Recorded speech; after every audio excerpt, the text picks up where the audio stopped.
ఇలాంటి పరిస్థితి ఇంత తొందరగా వస్తదని అస్సలు ఎక్స్‌పెక్ట్ చేయలేదు. ఈ కాలం కొంచెం కొద్దిగా ఆగిపోయినుంటే బావుండు అనిపిచ్చింది. ఆ క్షణం చూసినప్పుడు.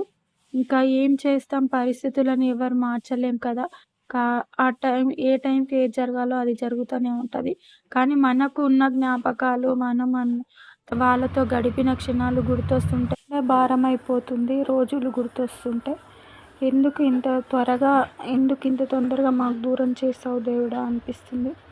ఎన్ని అనుకున్నా ఏది జరగాల్సిన టైంలో అది జరుగుతూనే ఉంటది. ఏం జరిగిందక్క? ఎందుకు అంత బాధపడుతూ ఏంటి? ఏ విషయం చెప్తున్నావు అనుకుంటున్నారా? చెప్తానండి. వీడియో అయితే స్కిప్ చేయకుండా చూడండి. మాకెంతో ఇష్టమైన వ్యక్తి దూరమైతే అయ్యారు. ఎవరు అనేది వీడియోలో చెప్తాను లాస్ట్‌లో వరకి. ఇంకా డైలీ రొటీన్ ల్యాబ్‌లో అయితే ఈరోజు థర్డ్ డే అనమాట. ఇంకా వాళ్ళు ఎటువంటి పరిస్థితులు వచ్చినా మన జీవనం అయితే కొనసాగుతూనే ఉండాలి కదా! ఎండలో 2 రోజుల నుంచి బాగా తిరిగొచ్చాము. ఎండలో తిరగడం అయింది. బాడీ అంతా డీహైడ్రేట్ అయిపోయి అసలు రుచి లేదు. జ్వరం కూడా వచ్చినట్టుంది.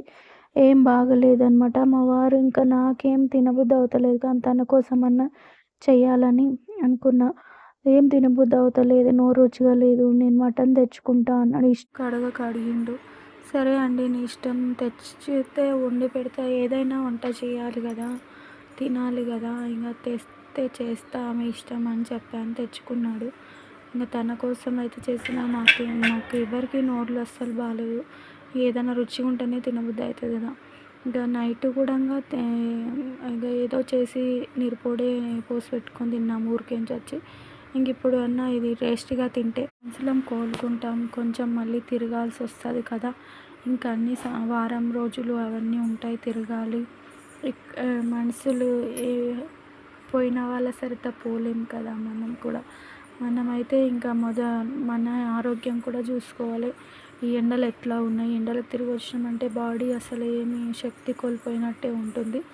వాటర్ తాగడం, తిండి టైంకి ఉండకపోవడం ఇలాంటివి జరుగుతూనే ఉంటాయి కదా. ఇంటికి వచ్చినామంటే ఏదో ఒకటి చేసుకొని తినక తప్పదు. నదిలో ఉన్నప్పుడైతే తిరిగి తిరిగి అలసిపోతాము. ఇంకా అందరం సాడ్ మూమెంట్లో నుండి బయటపడాలంటే టైం అయితే పడుతుంది. ఇంకా మనం కోలుకోవాలి. మనం కూడా తిరగాల్సి ఉంటుంది కదా. ఇంకా అందుకని ఇష్టం ఉన్నా లేకున్నా ఏదో రుచిగా అయితే చేసుకొని తిని ఇంకా మళ్ళీ తింటున్నాం అనమాట. నాకైతే అసలు ఏది తినబుద్ధి అయితే లేదు. గుడ్డు అయితే చేసుకొని తింటున్నా నేను. వీడియో నచ్చితే లైక్ అండ్ సబ్స్క్రైబ్. నెక్స్ట్ వీడియోలతో ఏమైంది, ఏం జరిగింది అనేది చెప్తాను. ఎందుకంటే తలుచుకుంటేనే ఏడుపు వస్తుంది. అందుకనే నెక్స్ట్ వీడియోలో కంటిన్యూ చేస్తాను.